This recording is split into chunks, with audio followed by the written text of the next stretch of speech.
What's up, Kia 2 Technical? I'm back again with another video, and today we have another case from Prodigy. They were kind enough to send me out their balance case. So pretty much this was drop tested, compatible with MagSafe. As you can see there, it has a kickstand. So we're pretty much just gonna unbox this and test it out on the phone, and I'll let you know what I think about how it feels and how it looks. And you all know I'm a sucker for clear cases. Let's place my iPhone 16 Pro Max in like so. Let's give you a look over here. So pretty much it has a little groove for your power button.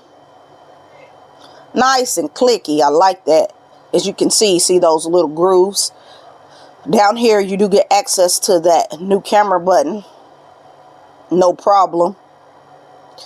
Can get in there and do everything you need. I do kind of wish it was actually a button, because this just, I feel like, I don't know, I just feel like dust and grime can get in there and it may mess up how this functions.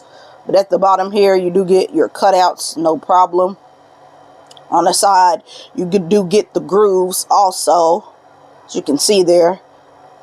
It little bumps on it, so no problem with doing your switches there. Your alert slider is there, volume up and down button is nice and clicky.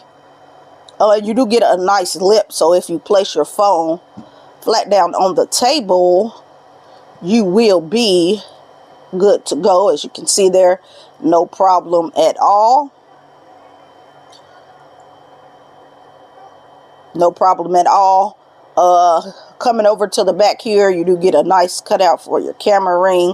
So if you place your phone flat down on the table on the back, you should be good to go. You get your MagSafe capable ring, and down here, this is the kickstand. But I am having trouble getting the kickstand out. But you all know what a kickstand does and how it functions. But this was the balance case from Prodigy. I'll make sure I put a link in the description to where you can go pick this case up for yourself. And I will catch you in the next video. I'm out.